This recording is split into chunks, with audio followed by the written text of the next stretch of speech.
Fala galera, beleza?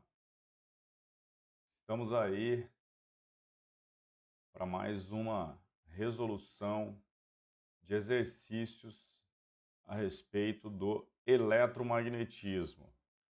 Mais precisamente aí vou resolver alguns exercícios de campo elétrico, tá? Para tentar ajudar aí quem tem um pouco mais de dificuldade, né? Vamos que vamos. Deixa eu só terminar de me ajeitar aqui. Beleza. Muito bem. Vamos lá, exercício número 1.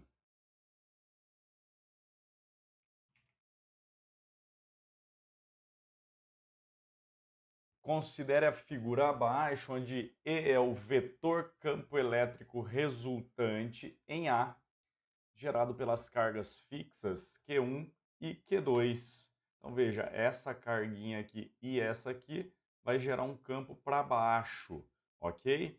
F é a força elétrica na carga de prova Qzinho colocado em A. Dadas as alternativas abaixo, assinale a correta. Então aqui ele fala que Q1 é negativa, Q2 é positiva e Qzinho é negativo. O mais fácil da gente analisar é o sinal da carga Qzinho, né? Tem que ser negativo, por quê?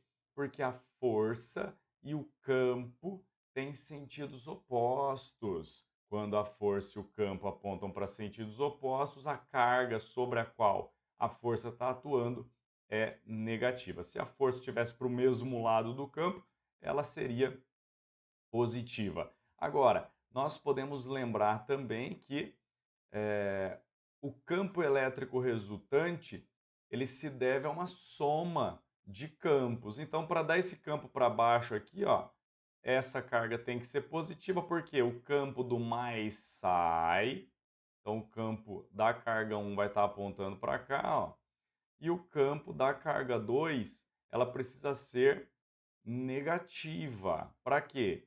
Porque no menos entra. Então, se eu tenho um campo para cá e outro campo para cá, ao somar esses dois campos com a regra do paralelogramo, o resultado é para baixo. Tá aí então o campo resultante apontando para baixo, ok? Então a gente chega aqui, positivo, negativo, negativo. Positivo, negativo, positivo, não. Positivo, negativo, negativo, letra D. Vamos ao próximo. Próximo exercício, número 2.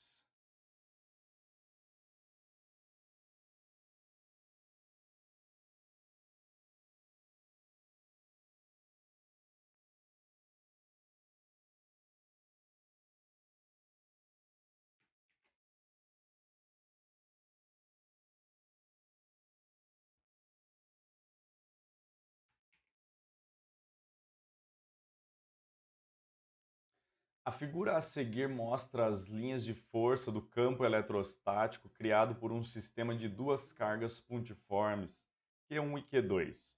Nas proximidades de que carga o campo eletrostático é mais intenso? Por quê? Galera, o campo é mais intenso nas proximidades da carga 1, pois a carga 1 tem um módulo maior do que a carga 2. Então, se eu considerar que a mesma distância da carga 1 e a mesma distância da carga 2, como eu estou mais perto da maior carga, eu vou ter um maior campo. Professor, mas como é que você sabe que a carga 1 tem módulo maior do que a carga 2? Porque tem mais linhas partindo de Q1 do que linhas que chegam em Q2. Qual é o sinal do produto Q1 vezes Q2?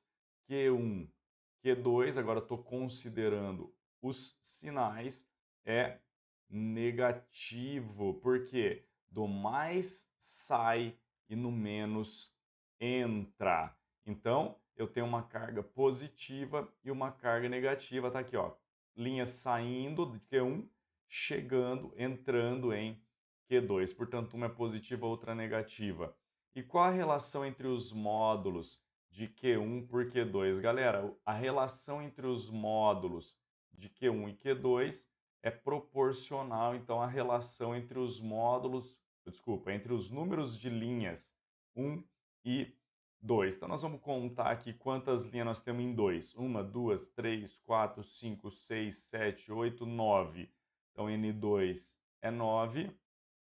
Para Q1, 10, 11, 12, 13, 14, 15, 16, 17, 18. Então, nós podemos falar que o módulo de Q1 é 2 vezes maior do que o módulo de Q2. Beleza?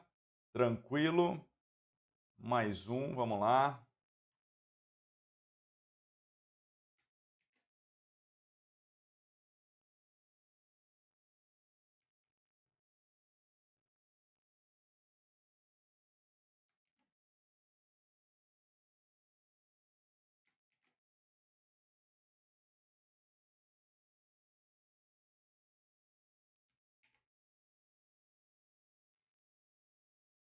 Exercício muito parecido com o primeiro aí.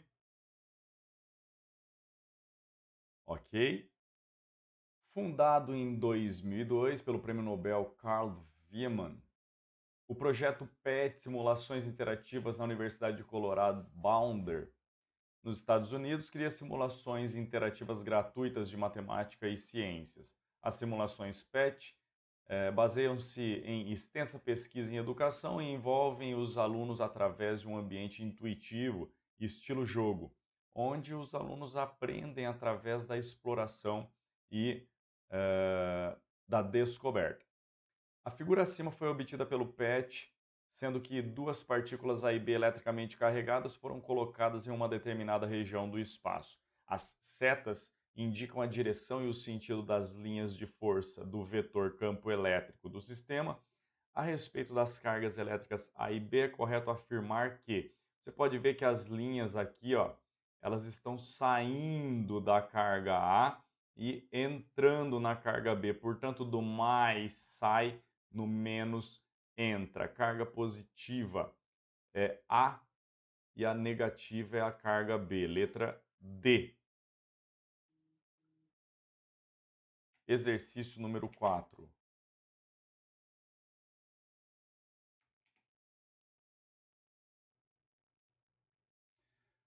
Para explicar como 2 corpos podem interagir sem estar em contato, alguns físicos propuseram a teoria de campo.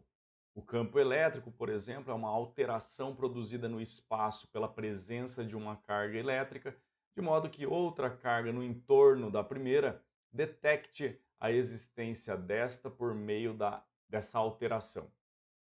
Para visualizar a forma do campo elétrico, criou-se o conceito de linhas de força. Em cada ponto dessas linhas de força, o vetor campo elétrico é sempre tangente às linhas de força e apontando no mesmo sentido da linha. Então, o vetor campo elétrico E1 é esse aqui. Nesse ponto, nós teríamos um vetor E2. Nesse ponto aqui, um vetor E3. Ok? Sempre tangente à linha e no mesmo sentido dela. Exercício número 5.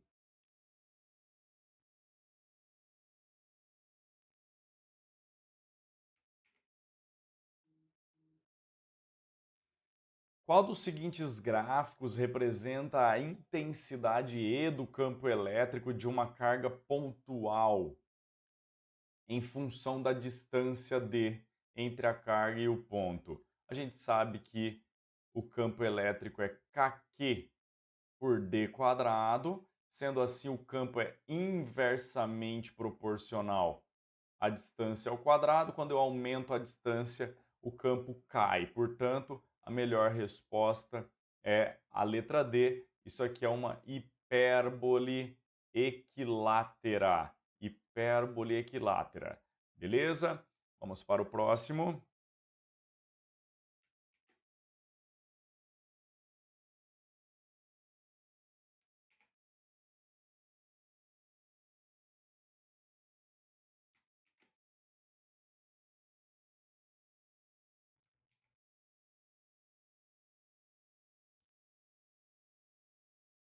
Legal, vamos lá.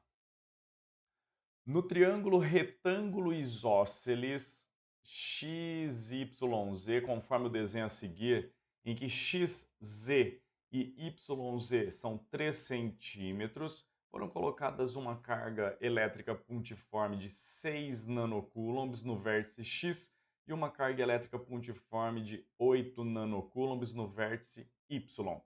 A intensidade do campo elétrico resultante em Z, devido às cargas já citadas, vale quanto? Então aqui você marca o campo gerado por cada uma dessas cargas no ponto considerado. Vamos aumentar, vamos ver se dá para aumentar um pouquinho isso aqui. Agora já era.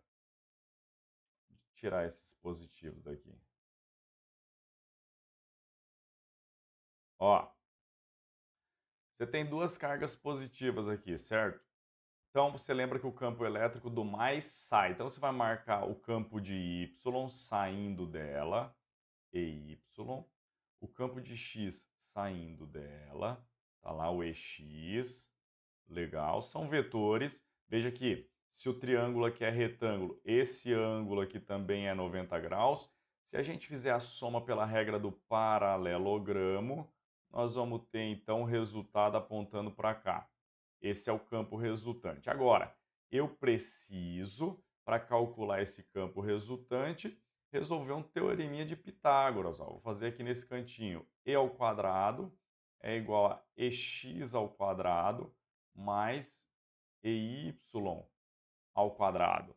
Ok? E aí, então, é só lembrar que o centi ele vale 10 a menos 2 e que o nano ele vale 10 a menos 9. Eu posso calcular o EX e o EY fazendo E é igual a K, o módulo da carga que gera o campo, dividido pela distância ao quadrado. Então eu tenho que o EX é 9/10 a nona, vezes a carga X, 6 nanocoulombs, 6/10 a menos 9, dividido pela distância que é 3/10 a menos 2 ao quadrado, ok? Aqui, ó, 10 a nona vezes 10 a menos 9, isso aí dá 1. 3 ao quadrado é 9.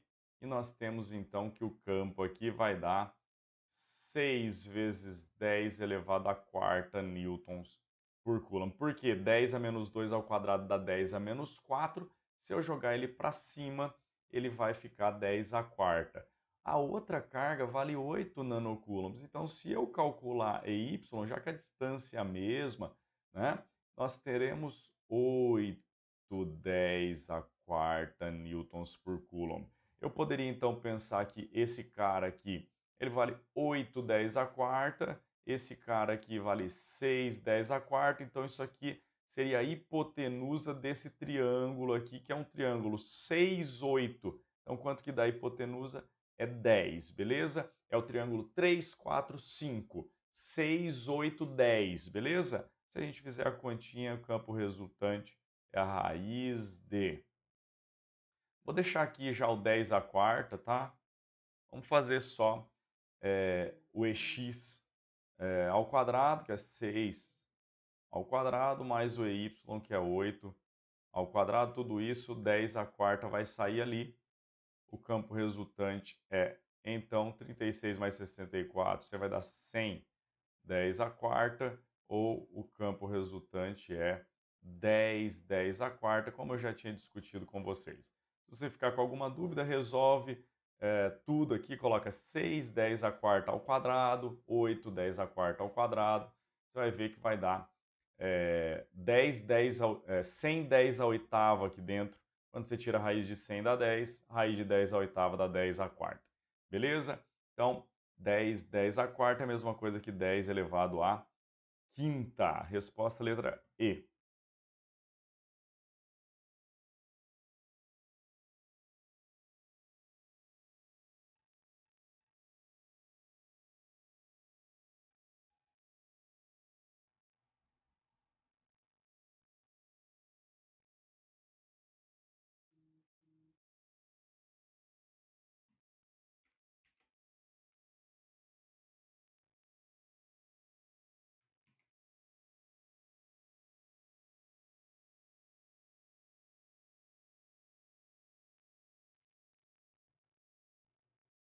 Exercício número 7.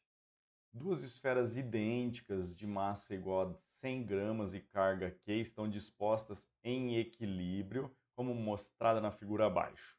Uma das esferas está presa a um fio ideal de massa desprezível, inextensível e sem carga elétrica.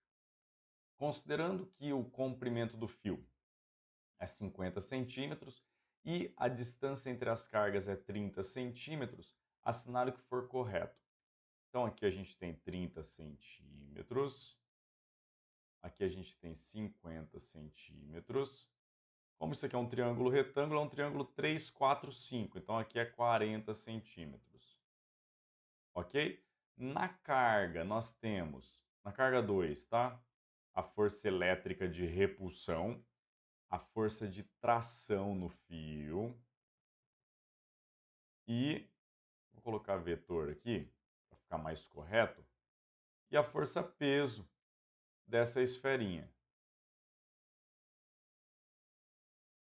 Toda vez que a gente tiver o equilíbrio, se a gente montar aqui a regra da poligonal, ó, o peso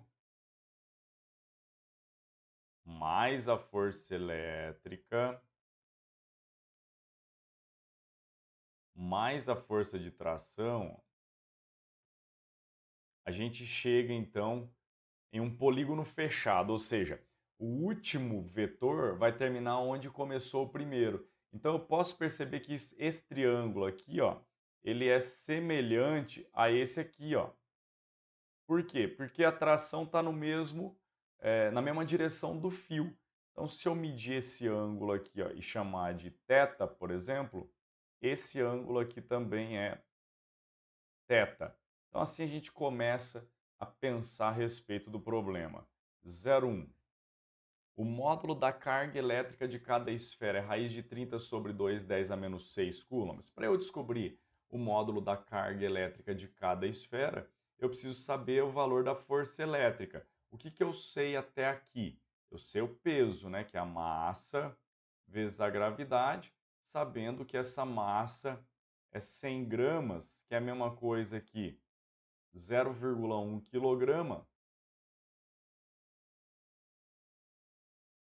Ok? Então, o peso é 0,1 vezes 10, que me dá, então, um peso de 1 newton. Legal. Se eu sei o peso e eu quero a força elétrica, eu vou aplicar nesse triângulo uma função trigonométrica que relacione o cateto oposto e o cateto adjacente, que é a tangente.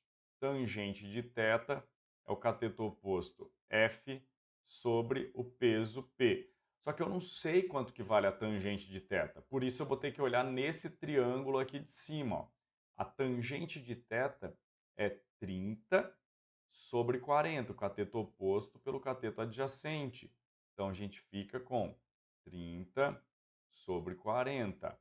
Eu posso simplificar isso aqui, 0 com 0.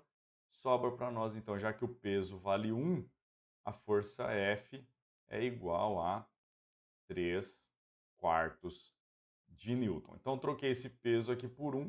Vou marcar aqui para vocês, ó. Ele vale 1.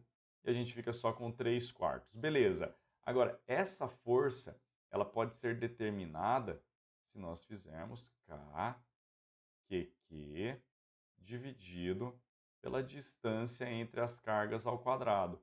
Então, 3 quartos é igual a 9/10 a nona. Carga vezes carga dá carga ao quadrado, dividido pela distância, que é 30 centímetros aqui, ó. Lembra que o cent é 10 a menos 2, ok? Então, ficamos com 30, 10 a menos 2, elevado ao quadrado. Beleza? Tranquilo? Como eu sei que 30 ao quadrado vai dar 900, eu vou escrever esse 9/10 a nona assim, ó. 900, 10 a sétima, dividido por 30 ao quadrado, 900. 10 a menos 2 ao quadrado vai dar 10 a menos 4. Eu fico aqui com a carga ao quadrado. 900 dividido por 900, isso dá 1. 10 a sétima por 10 a menos 4, você conserva a de cima e faz menos a de baixo, então vai dar 10 a 11. Vou passar esse 10 a 11 dividindo aqui, tá? 3 quartos dá 0,75. Ficamos então com 0,75 dividido por 10 a 11 é igual a Q quadrado. Se eu for tirar a raiz, eu não vou conseguir, porque eu tenho um expoente ímpar aqui. Então, eu vou escrever assim, ó, 7,5. Aquele 10 a 11, ele subiria 10 a menos 11. Como eu andei com a vírgula uma casa para a direita, eu fico com 10 a menos 12. E aí eu tiro a raiz. Mas se você olhar na resposta, a gente tem raiz de 30 sobre 2. 7,5 é a mesma coisa que 30 sobre 4. 10 a menos 12 me dá a carga Q, que é igual a, vou escrever aqui em cima, pessoal, carga Q, raiz de 30 sobre raiz de 4, que é 2, raiz de 10 a menos 12 é 10 a menos 6 coulombs. Está aí, como ele tinha falado para nós, raiz de 30 sobre 2, 10 a menos 6 coulombs. Correto. O módulo da tensão no fio é 1,25? Opa, que legal. Eu quero calcular a tensão, eu tenho peso. Então, eu posso fazer um cosseno, né? Cateto adjacente, que é o peso, pela hipotenusa, que é a tração, 0,2. Cosseno de θ, cateto adjacente, peso, cateto, ou melhor, hipotenusa, tração. Para eu saber o valor do cosseno, eu vou olhar nesse triângulo aqui, adjacente 40, hipotenusa 50. 40 por 50. Como o peso é 1, vou multiplicar cruzado isso aqui e vou ficar com 50. Vou passar o 40 dividindo para o lado de cá, igual a tração. 50 por 40 dá 1,25. Correto a 0,2. 0,4. Se as cargas fossem colocadas em contato e depois separadas, a força elétrica entre elas será necessariamente nula. A carga de cada uma após o contato é a soma das cargas dividido pelo número de corpos em contato. Eu tenho Q mais Q dividido por 2, resultado 2Q sobre 2, que é Q, ou seja, as cargas elas vão se manter a mesma de antes. Então a força vai se manter a mesma, que é 3 quartos de Newton. Falso. Professor, quando que seria nula? Se a gente tivesse uma positiva e a outra negativa com o mesmo módulo, beleza? Então falso a 0,408.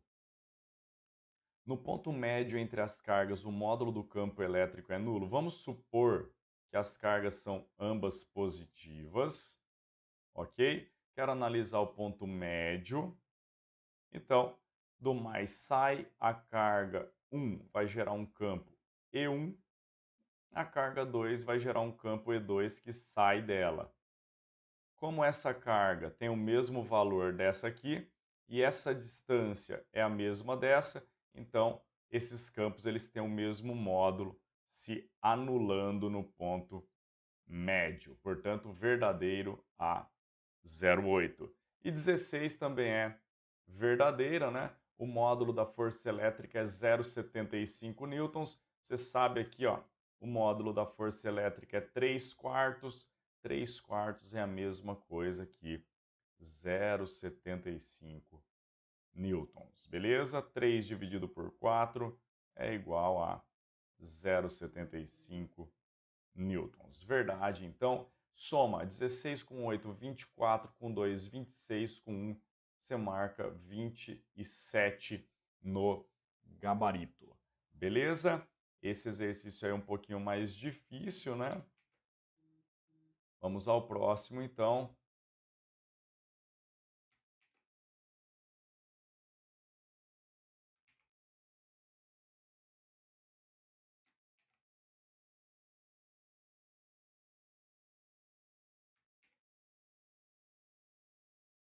Bom, como esse exercício aqui é mais teórico, vou colocar já mais um aqui para a gente economizar um pouquinho de tempo.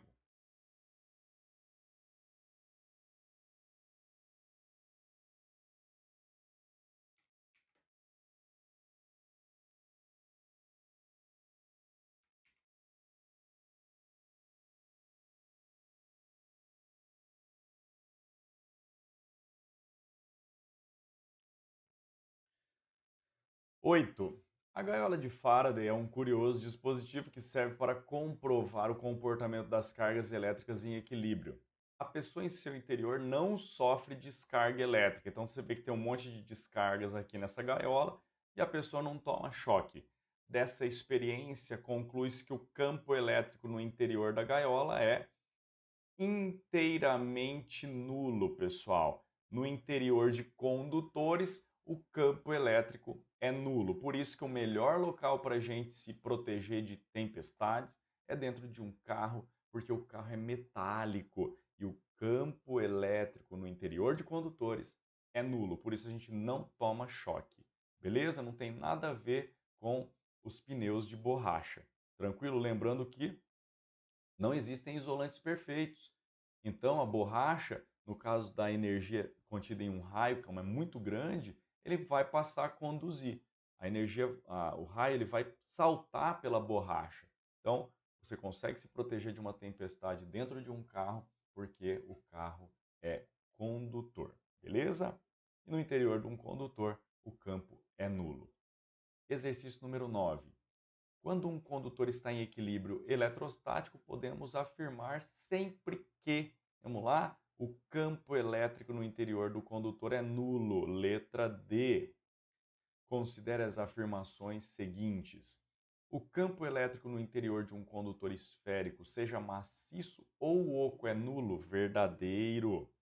Na superfície de um condutor eletrizado em equilíbrio, o campo é normal à superfície? Verdadeiro. O que é ser normal à superfície? É formar 90 graus com a superfície. Então, se a gente pegar esse ponto aqui, ó, o campo elétrico, ele forma 90 graus aqui com a reta tangente que passa nesse ponto. Se a gente pegar esse ponto aqui, o campo elétrico então vai apontar para baixo. Por quê? Ele precisa formar 90 graus com a tangente que passa ali naquele ponto. Então a gente diz que o campo é normal à superfície. O campo elétrico originado por um condutor esférico de raio R eletrizado com carga Q em pontos externos à esfera é calculado considerando-se que a carga Q seja pontiforme e concentrada no centro da esfera. Exatamente, para pontos no exterior da esfera, o campo elétrico é o mesmo que de uma carga pontiforme colocada lá no centro da esfera. A gente vai medir a distância aqui, ó, do centro da esfera até o ponto P e vamos fazer E igual a K, o módulo da carga elétrica, dividido pela distância desde o centro da esfera até o ponto P elevado ao quadrado. Todas as afirmações são corretas. Exercício número 11.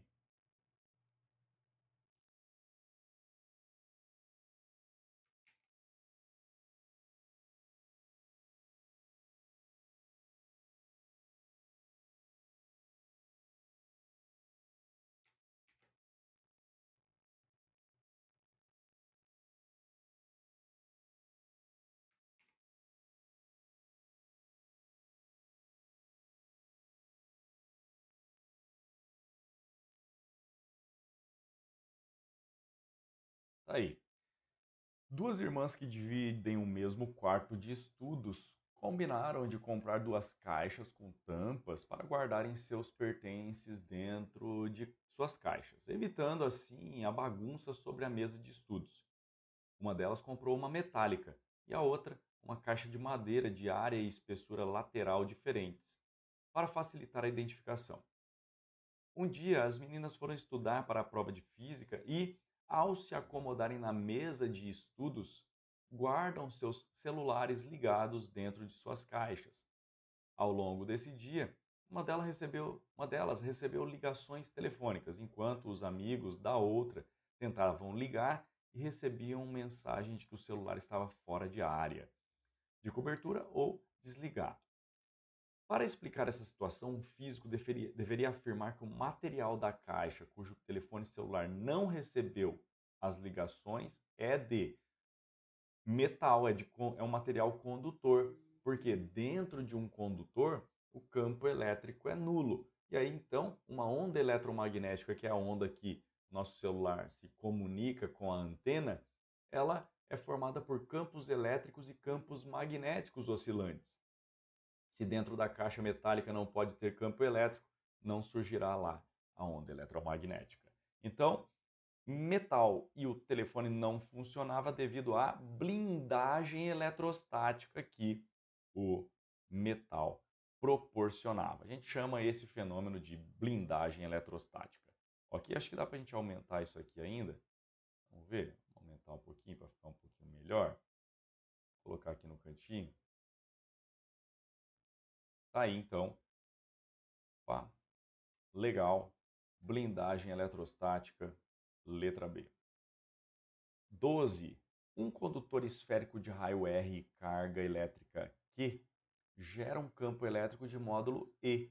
O comportamento do campo elétrico em função da distância ao centro da esfera, do centro da esfera em diante, pode ser representado pelo seguinte gráfico. Então tá aqui, dentro da esfera, o campo é nulo, e aí quando a gente salta para fora da esfera, o campo volta a se comportar como o campo gerado por uma carga pontiforme. Lembrando que antes da gente fazer um exercício que tenha gráficos, a gente precisa conferir as unidades que aparecem aqui nos eixos. Então, campo em Newton por Coulomb, a distância precisa estar em metro para a gente calcular a carga em Coulomb, ok? E aí, então, com base no gráfico, pode-se concluir que o valor da carga Q é quanto? Eu vou pegar exatamente esse ponto aqui, que é um ponto muito próximo da superfície do condutor, e eu tenho que ali o campo é dado por kq dividido por raio da esfera ao quadrado. Então aqui é um campo próximo à superfície, ok? E aí então esse campo próximo à superfície é,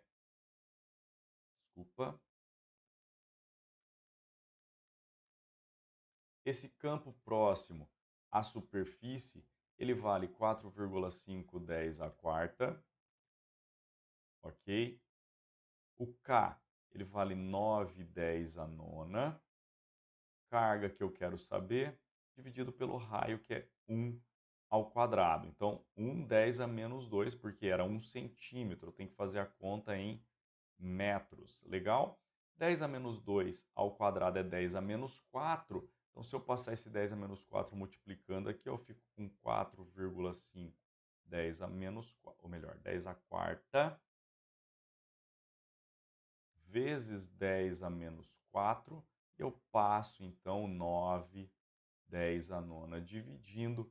Isso me dá a carga Q, que será igual a... Pessoal, vou escrever mais lá para cima, tá? Porque eu não sei se eu vou estar na frente aqui. Carga Q igual a 4,5 dividido por 9 é 0,5.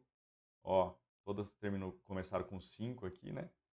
Vezes 10 a quarta vezes 10 a menos 4 dá 1. Esse 10 a nona eu vou jogar para cima. Fica 10 a menos 9 coulombs. Então, 5, se eu aumentei esse número, eu vou diminuir o número lá de cima. Então, fico com 10 a menos 10. 5, 10 a menos 10, resposta, letra D.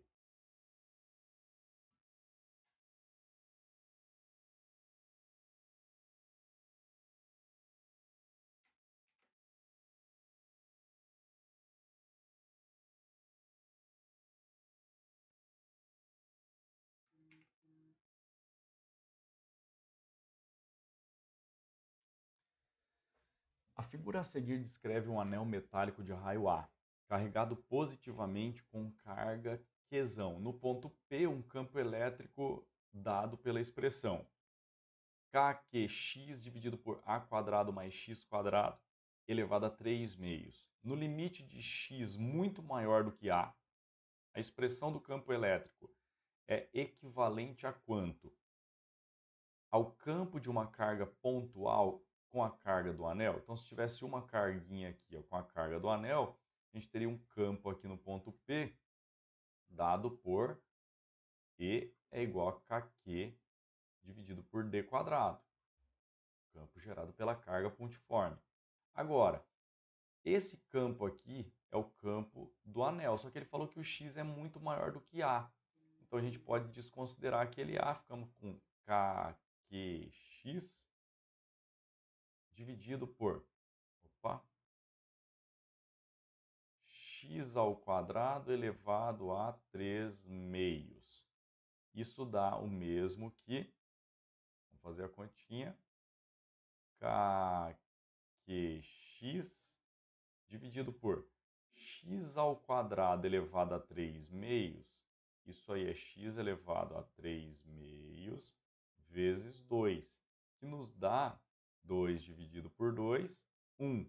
Dá x ao cubo aqui, então. Quando a gente faz x dividido por x ao cubo, isso aí vai ficar kq, x por x ao cubo dá 1 por x ao quadrado, que é o mesmo, então, que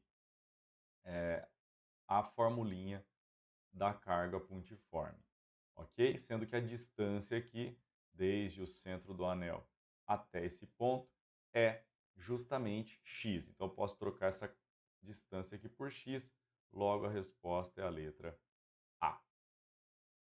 14. Um elétron é acelerado a partir do repouso ao longo de 8,8 milímetros, lembra que o mili é 10 a menos 3, por um campo elétrico constante e uniforme de módulo E, 1/10 a quinta volt por metro, mesma coisa que Newton por Coulomb, sabendo-se que a razão entre a carga e a massa do elétron vale E por m, é 1,76 10 a 11 Coulomb por quilograma, calcule a aceleração do elétron. Galera, a aceleração de um elétron num campo elétrico uniforme pode ser obtida pela formulinha do Aquem, a carga, o campo dividido pela massa. Você viu que ele deu aqui para nós, ó, a razão entre a carga e a massa. Então, Q por m é 1,76 vezes 10 elevado a 11 Coulomb por quilograma. O campo elétrico vale 1/10 a quinta volt por metro. Vou deixar só 10 a quinta mesmo, vezes 10 a 11. A aceleração é 1,76 10 a 16 metros por segundo ao quadrado. Parte B.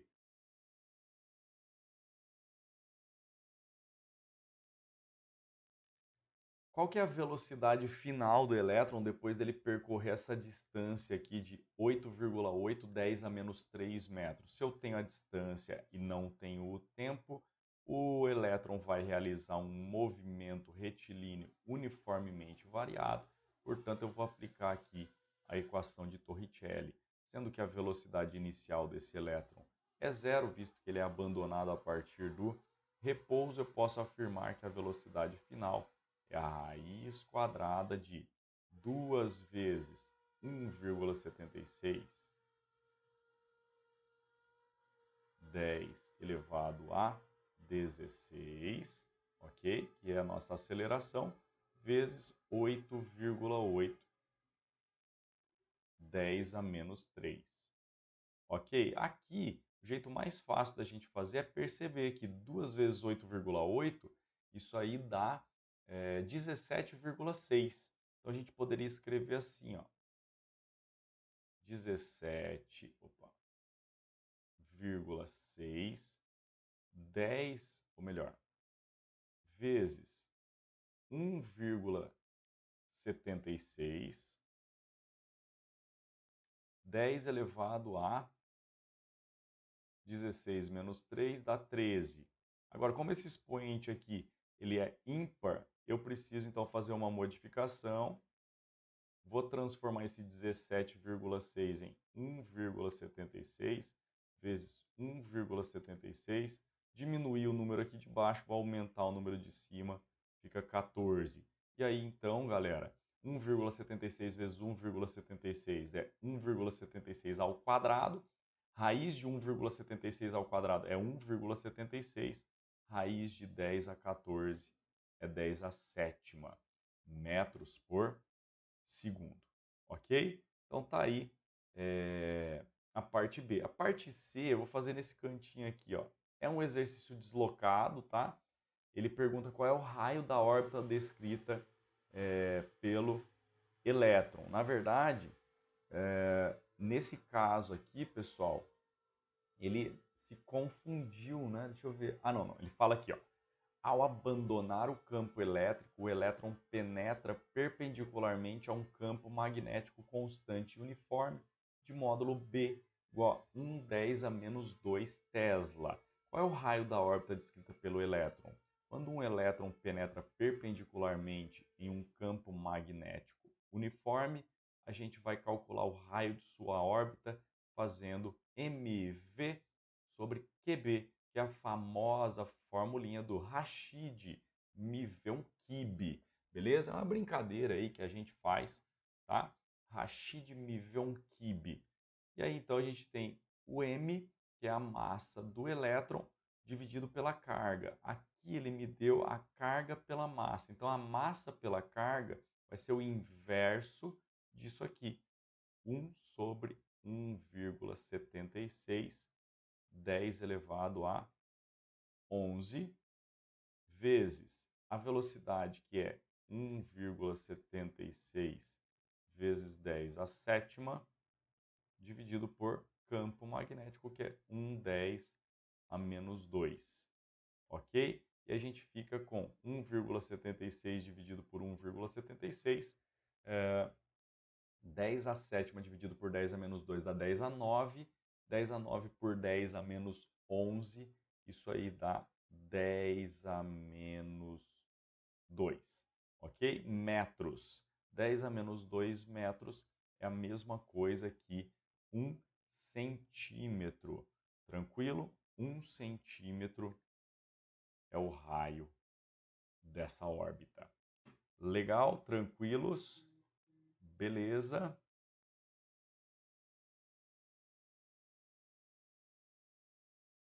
Vamos para o próximo.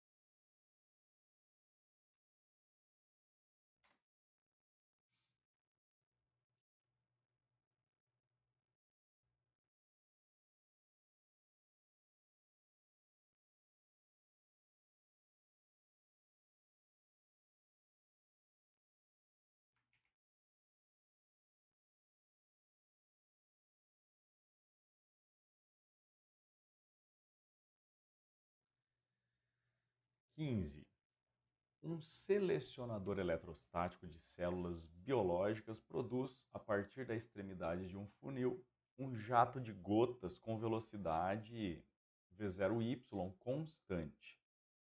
As gotas contendo as células que se quer separar são eletrizadas. As células selecionadas do tipo K, em gotas de massa m e eletrizadas com cargas "-q", são desviadas por um campo elétrico uniforme criado por duas placas paralelas carregadas de comprimento L0. Essas células são recolhidas no recipiente colocado em PK, como na figura. Então tá aqui, ó, as gotinhas vão entrar nesse campo elétrico uniforme que tem aqui e vão sofrer ação de uma força contrária ao campo, né, já que as carguinhas elas são negativas, né, o campo está para a esquerda aqui, então a força vai estar para a direita, por isso que elas vêm para cá. Tá? Tem algumas gotas que não têm essas células, elas vão cair aqui, tá? E algumas gotas que contêm a célula carregada vão vir para essa região e vão cair aqui, beleza? Então ele fala que aqui em Y, aqui dentro do... É um capacitor isso aqui, tá? A gente tem uma velocidade V0y que é constante, tá? Beleza?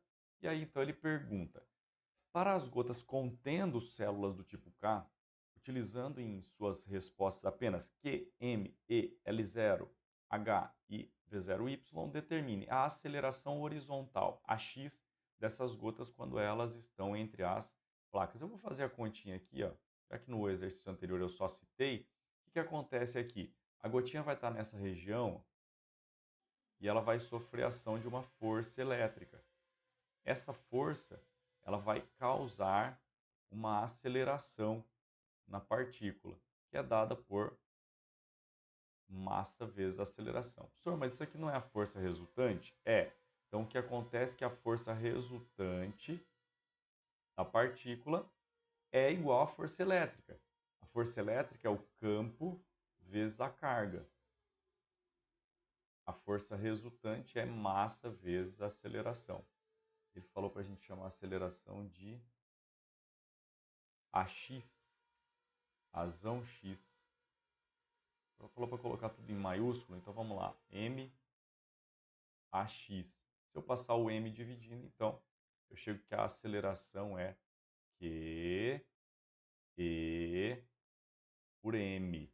Que foi a formulinha que eu tinha introduzido aí no exercício anterior, sem falar de onde vinha. Mas, se você não lembra, assiste a aula lá a respeito de campo elétrico uniforme, que você vai ver que vai ter essa formulinha lá, beleza? Parte B. A componente horizontal Vx da velocidade com que essas gotas saem no ponto A. Então, eu quero saber aqui, ó, nesse aqui que é o ponto A, quando ela sai da região entre as placas. Bom, entre as placas, essa partícula ela sofre a ação de uma aceleração. A gente pode falar que é a velocidade inicial mais a aceleração vezes o tempo que ela fica ali dentro da placa.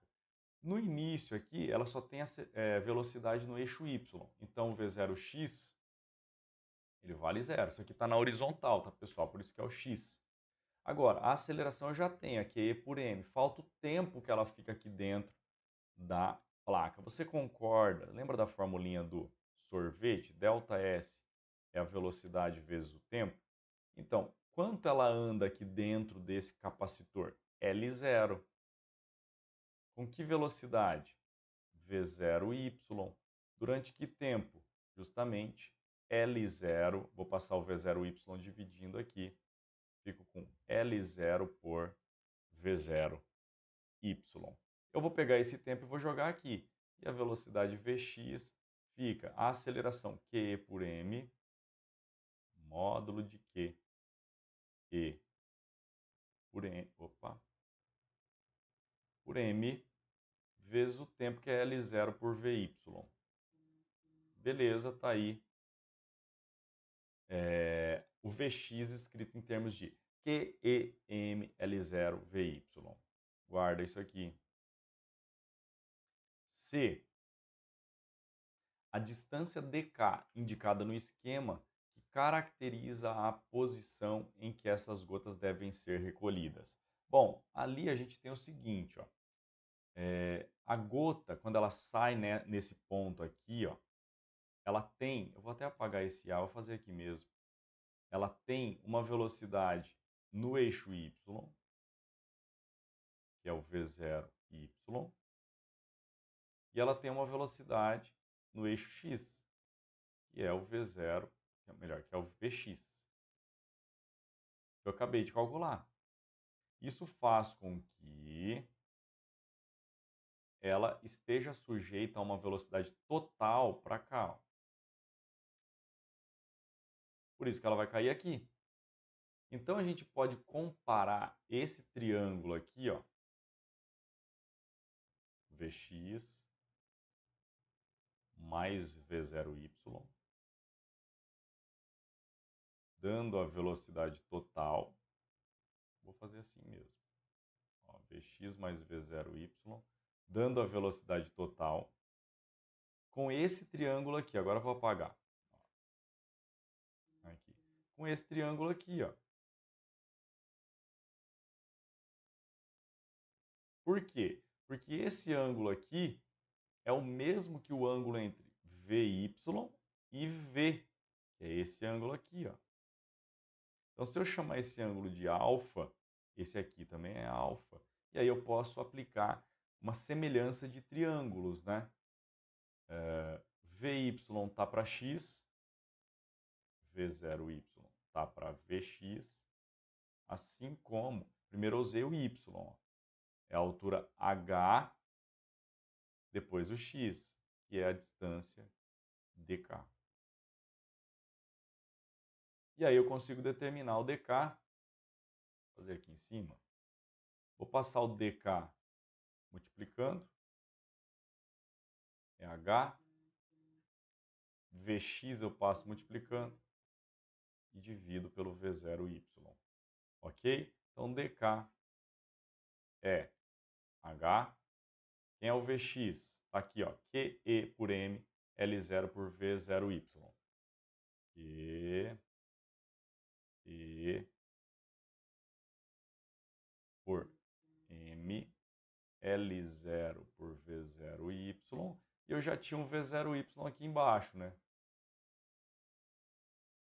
Então fica V0y vezes V0y, que dá V0y ao quadrado, tá? Então fica H, módulo de Q, E, L0 por M, V0y ao quadrado. Essa é a distância dk. Ok, beleza? Parecia mais difícil lá no início.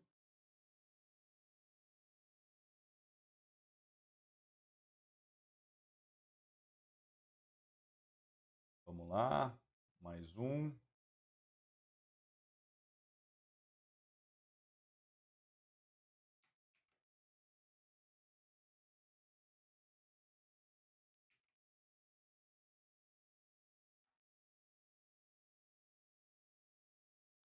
Deixa eu ver aqui se tem alguém conversando comigo. Oi, Yokohama, beleza, cara? Eu não vi a sua pergunta, tá? Você me desculpa. Eu vou pedir para você voltar ao vídeo aí e assistir de novo. E depois, se caso você não entender, você me pergunta, sei lá, me segue no Instagram aí, me pergunta lá no Instagram, beleza? Tranquilo? Não sei se você ainda tá.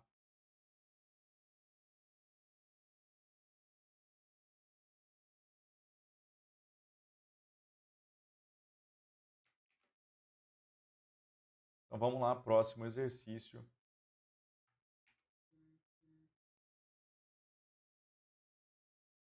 Eu não estou interagindo muito aí porque eu estou fazendo esses vídeos para ficarem gravados, tá? Vai ficar aí no meu canal para vocês poderem acessar quando for preciso, tá? Beleza? Muito bem. Em um seletor de cargas, uma partícula de massa m eletrizada com carga Q é abandonada em repouso em um ponto P. Beleza? Entre placas paralelas de um capacitor polarizado com campo elétrico E. A partícula sofre deflexão em sua trajetória devido à ação simultânea do campo gravitacional. Opa, temos então o campo gravitacional e também um campo elétrico. E deixa o capacitor em um ponto Q, como registrado aqui, ó. Tá? Deduz a razão carga pela massa em termos do campo E e das distâncias D e H. A ideia aqui é a seguinte, ó, no eixo Y nós vamos ter a gravidade atuando e no eixo X nós temos o campo elétrico. Então o que vai acontecer? No eixo X a gente tem uma aceleração dada por A quem? Q por M. E no eixo Y, a aceleração é a gravidade. Legal? Tranquilo? Agora, o que eu tenho? Aceleração em ambos os eixos. Então, eu vou relacionar D e H com as equações do movimento uniformemente variado. A ΔS é V0t mais A sobre 2 tempo ao quadrado. Vou escrever no x, que é a distância d. D é igual, V0 é zero, em ambos os casos. Ficamos com aceleração no eixo x. Quem que é a aceleração no eixo x? QE por m vezes t ao quadrado sobre 2. E no eixo y, eu vou escrever a altura h é a aceleração no eixo y, que é a gravidade, t ao quadrado sobre 2. Tem alguma coisa que aparece aqui em cima que também aparece aqui embaixo? Sim. Então, eu quero sumir com essas grandezas, por exemplo, o tempo, eu vou dividir a de cima pela de baixo. Quando eu fizer isso, essa com essa vai embora e sobra d por h. O que ele quer? Ele quer q por m. Então, sobrou d. Vou fazer um pouquinho mais para trás aqui. Ó, sobrou d sobre h é igual traço fracionário principal. Em cima, módulo de q e por m dividido por g. Isso aqui dá para nós, eu vou passar o g multiplicando, vai ficar dg, ok? Sobre h, isso é igual ao módulo de q e por m. Mas o que ele quer? Ele quer o q por m, então eu passo o e dividindo aqui, ó. Fica dg por he igual a q por m. Pronto, tá aí a resposta para a pergunta desse exercício. Beleza? Tranquilo? Então, dg por hi. Próximo.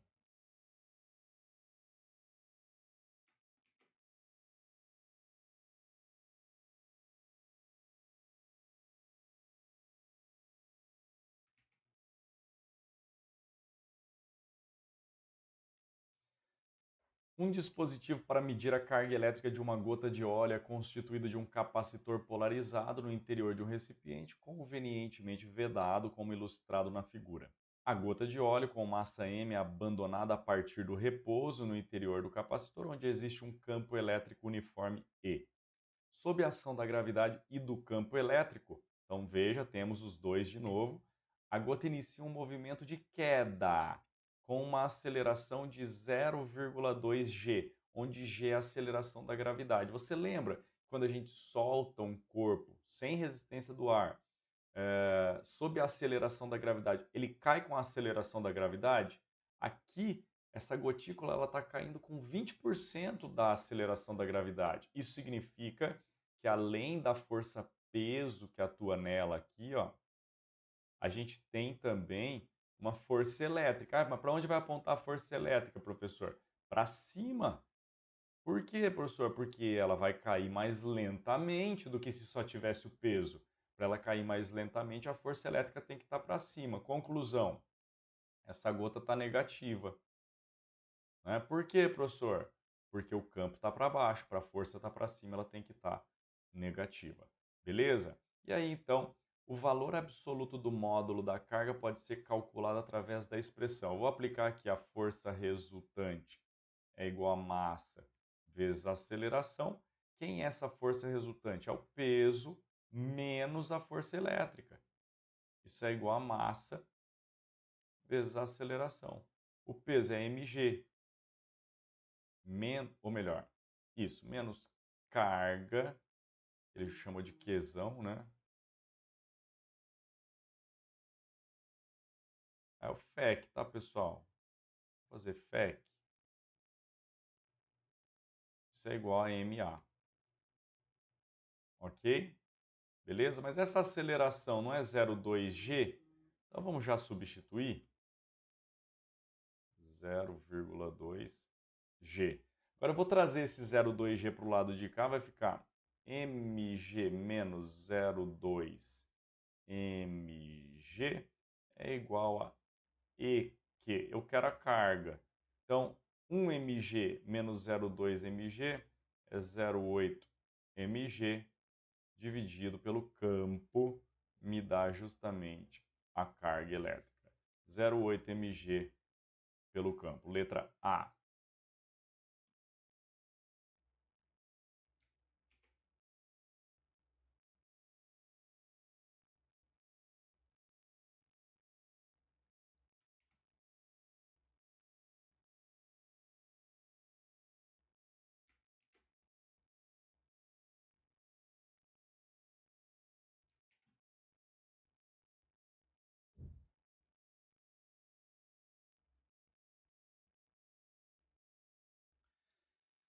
Um feixe de partículas eletricamente carregadas precisa ser desviado utilizando-se um capacitor como mostrado na figura.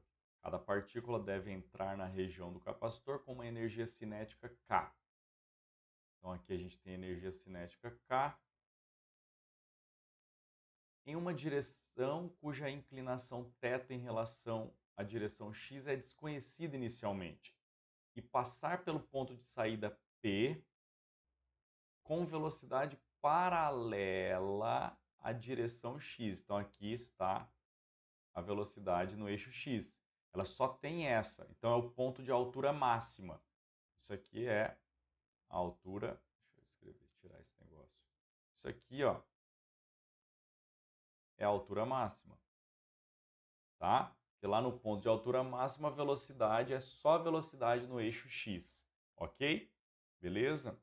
E aí, galera, um campo elétrico uniforme e perpendicular às placas do capacitor deve controlar a trajetória das partículas.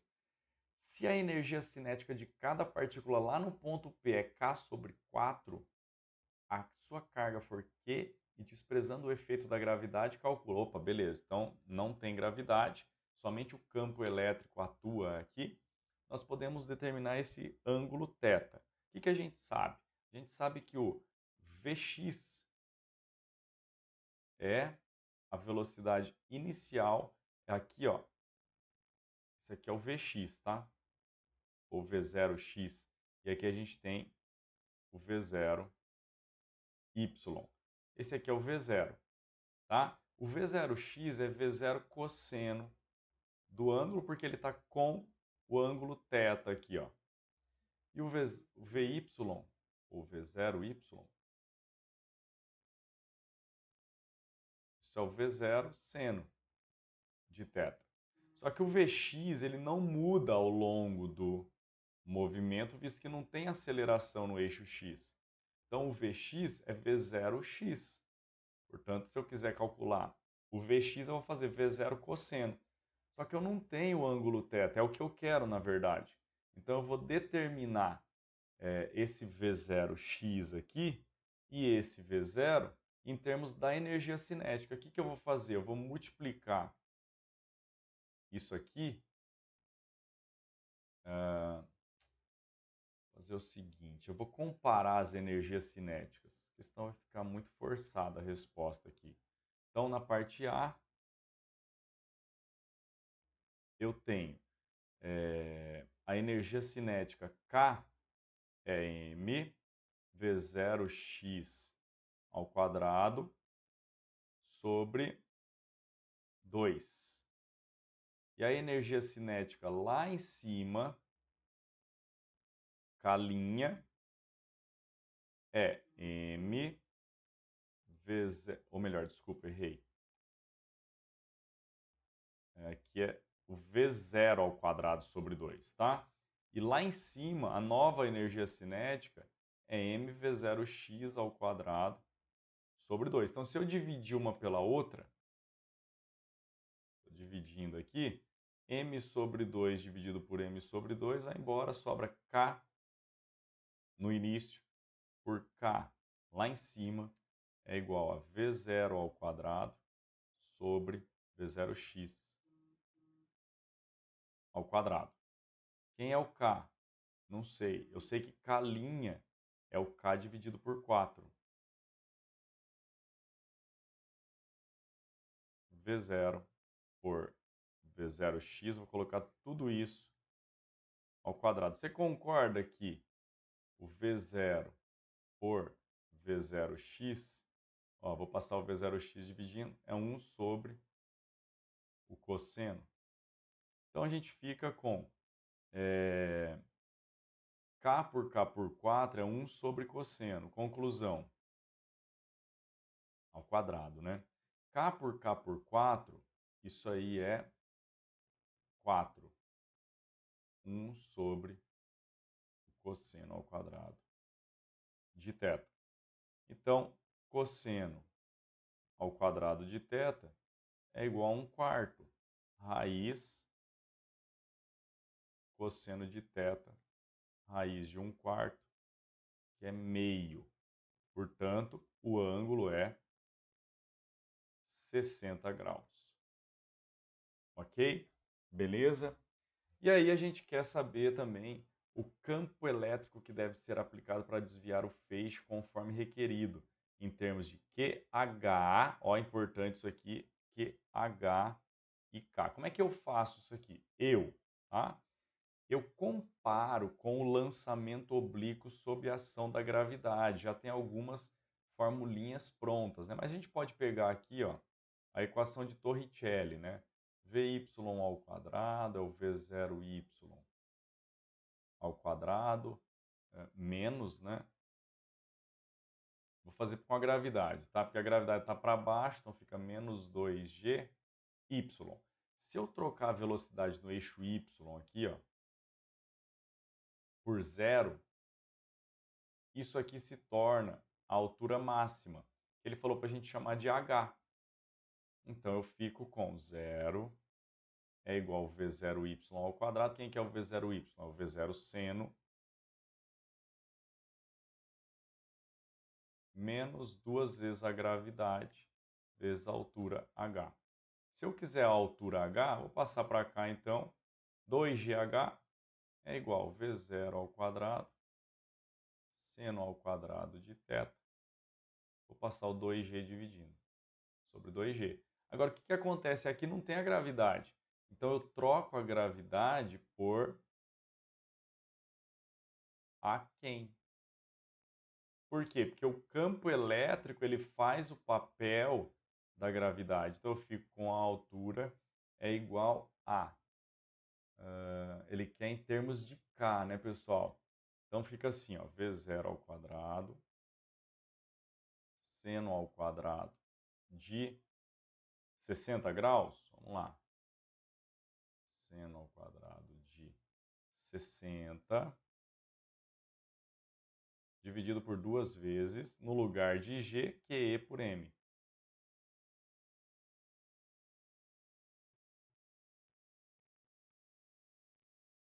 QE por M.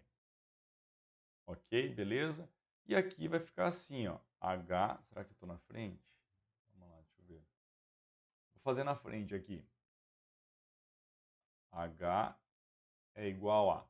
Estou dividindo aqui porque por M vai ficar assim, ó. O M sobe, V0 ao quadrado sobre 2, multiplica seno de 60, raiz de 3 sobre 2, quadrado, dividido por QE.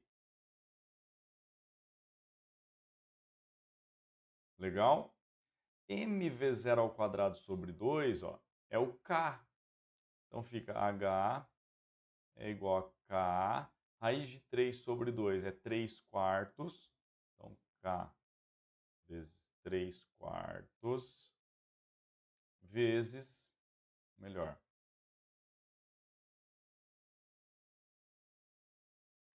3K por 4 QE. Beleza? 3K por 4 QE é a resposta, em termos de Q, H e K. Ah, ele estava usando o Q maiúsculo, né? Eu usei Q minúsculo, não tem problema nenhum. Tá bom? Beleza? 3K por 4 QE.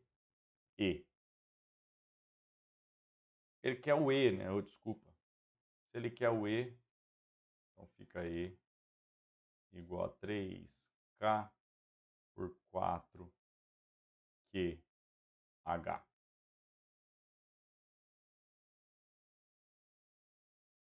Ok, beleza? Então é isso, 3K por 4QH.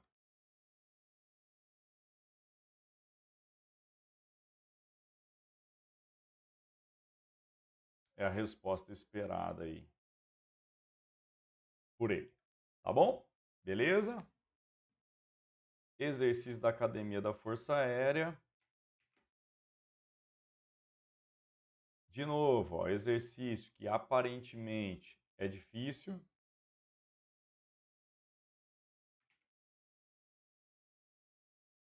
Porém, não pode ter medo, né? 19. Na figura abaixo, uma partícula com carga elétrica positiva que... Só um pouquinho.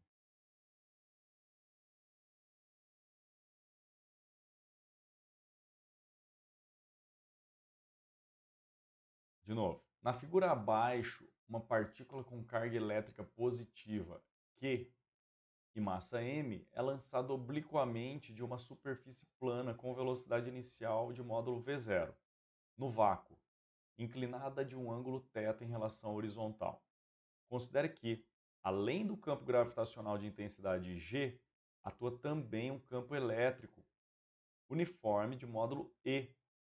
Pode-se afirmar que a partícula voltará à altura inicial de lançamento após percorrer horizontalmente uma distância igual a... Então é o seguinte, essa partícula ela vai começar a subir aqui e volta nesse mesmo nível. Mas por que ficou alongado esse movimento aqui? Porque tem uma aceleração aqui, ó, no eixo X. Essa aceleração no eixo X, ela é causada por um campo elétrico uniforme. Então a gente pode calcular ela fazendo Q E por M, ok? Já no eixo Y também tem aceleração, olha a diferença, é a gravidade. O que a gente vai fazer então? Vamos primeiro analisar aqui o eixo X, ΔS é igual a V0xt mais AX t quadrado sobre 2, ok? E depois a gente analisa o eixo Y, tá? Bom, mas deixa eu dar uma pensada aqui. Tá aparecendo o MG aqui também. Bom, vamos analisar também o tempo de subida, né? Porque a gente sabe que o tempo total é o dobro do tempo de subida. E o tempo de subida a gente vai olhar no eixo Y. Então vamos pegar aqui a formulinha da velocidade, ó, V igual V0 mais AT. A gente sabe que a velocidade lá na altura máxima, portanto, quero analisar o tempo de subida, ela é zero. Então isso aqui se torna o tempo de subida. Eu posso então determinar V0y fazendo da seguinte forma. V0, vou usar do exercício anterior, tá pessoal? O V0y é o V0 seno de θ, que ele estaria aqui, ó, sem o ângulo, tá? O V0x é o V0 cosseno do ângulo, que eu vou jogar aqui, tá? Mais a aceleração, no caso aqui menos, né, a gravidade, vezes o tempo de subida. Por que menos, professor? Porque a gravidade está para baixo. Então, o tempo de subida é V0 seno de θ sobre G. Eu sei que o tempo total é o dobro do tempo de subida. Então, eu posso escrever que o tempo t é 2V0 seno θ sobre G. Legal. Tenho aqui o tempo. Vou pegar esse tempo, vou jogar aqui e aqui, ó. E eu vou determinar, então, a distância horizontal. ΔS é igual a V0x, é o V0 cosseno do ângulo, vezes o tempo, 2V0 seno. Ó, vou colocar, bom, vai lá, 2V0 seno de θ sobre G, menos, ou melhor, aqui é mais, né? Mais a aceleração no eixo x, Q por M,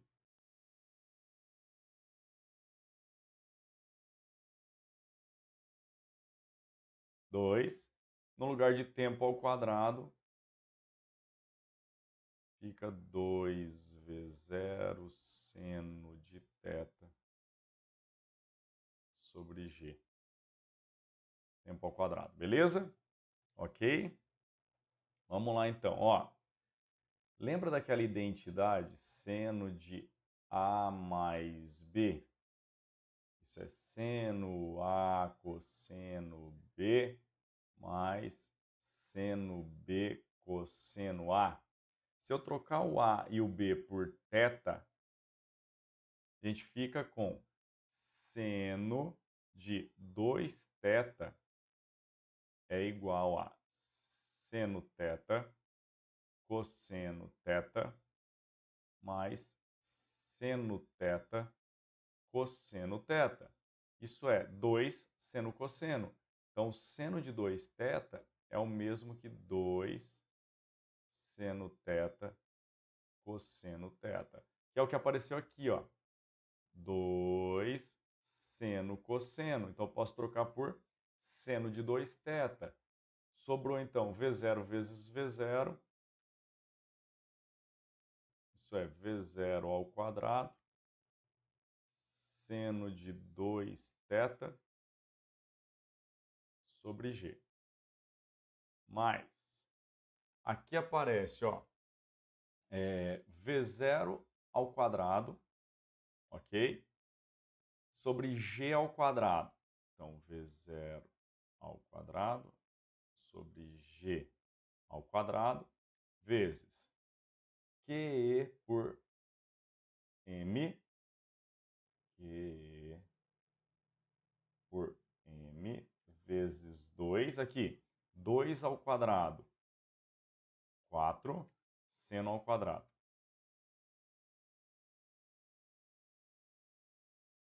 Ok? Beleza? Vamos ver aqui o que vai dar. Ó, apareceu aqui na D, V0 ao quadrado sobre G em evidência, certo? Aqui, ó, vamos dividir 4 por 2. Isso aqui vai sobrar um 2 aqui, certo?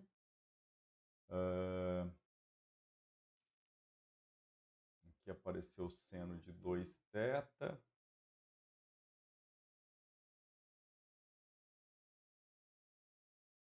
Fora, e aqui a tangente dentro. Olha, eu tô achando que vai ser essa daqui, ó, com a tangente. Só que para isso eu preciso fazer aparecer o seno de 2θ aqui. Você lembra que o seno de 2θ era 2 seno cosseno? Então o que eu vou fazer? Eu vou multiplicar essa função aqui, ó, essa parte, por cosseno e vou dividir pelo cosseno. Por quê? Isso aqui é 1. Eu posso, então, multiplicar um termo por 1 e fica tudo bem, ok? E esse seno ao quadrado aqui, ó, já vou fazer aqui mesmo, tá? Porque está acabando o meu espaço. Então, eu vou escrever como sendo seno vezes seno. Agora, o que é isso aqui, ó? 2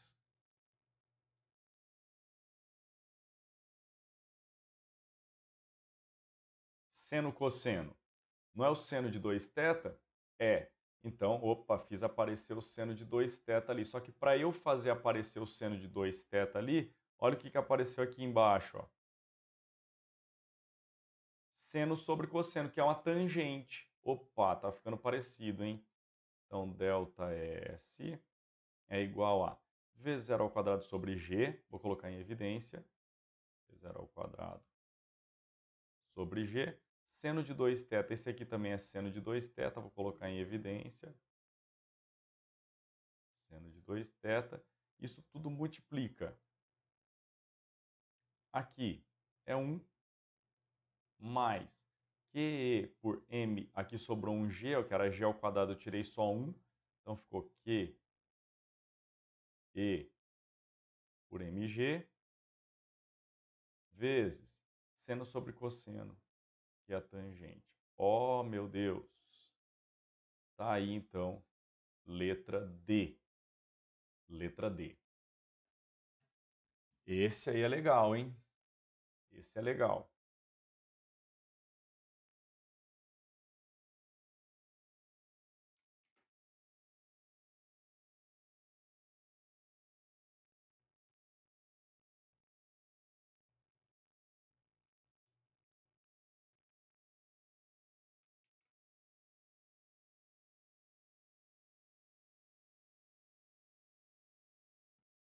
(20) Um campo elétrico uniforme de módulo E, criado entre duas grandes placas paralelas P1 e P2, é utilizado para estimar a carga presente em Pequenas esferas.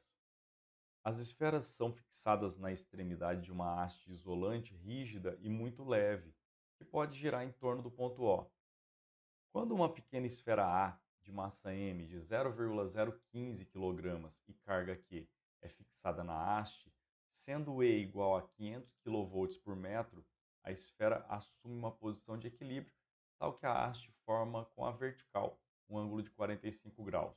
Para essa situação, represente a força gravitacional P, força elétrica Fe, que atuam na esfera quando ela está em equilíbrio sob a ação do campo elétrico. Determine os módulos dessas forças em newtons. Então tá aqui, ó.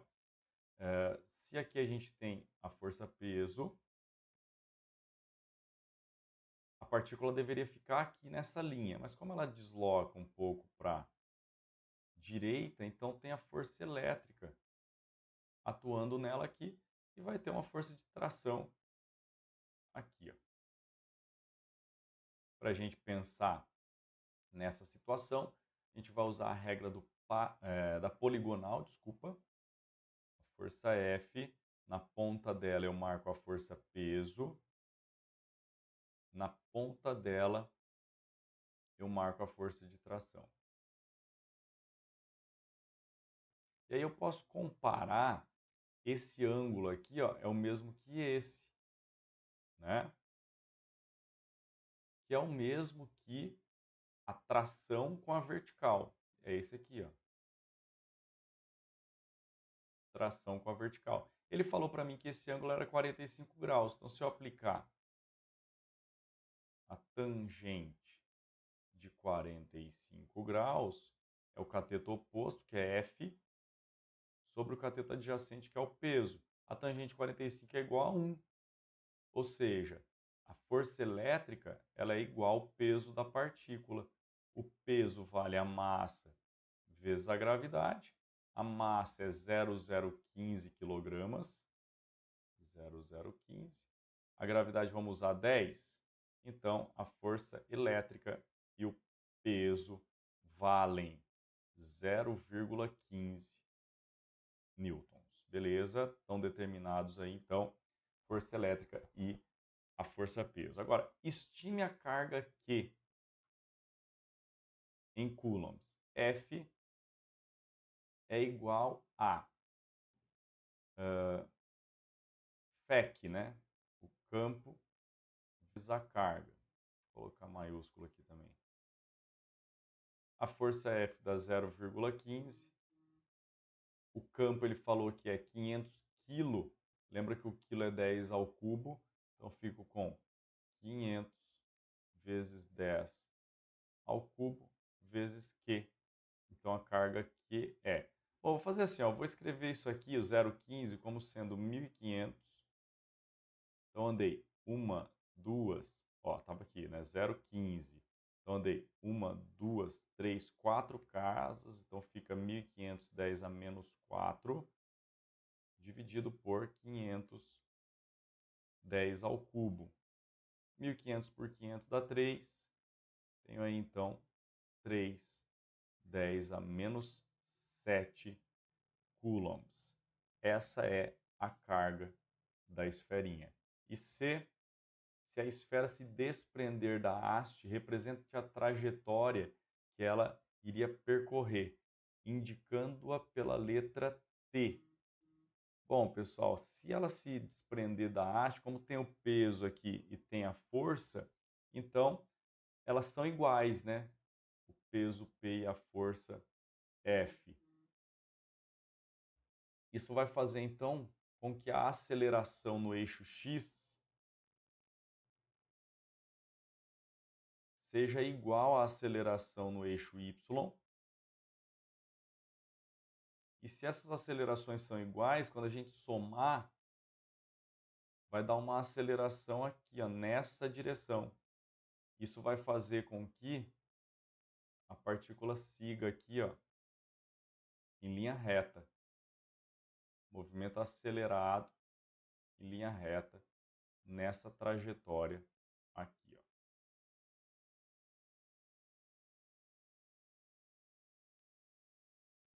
Letra T.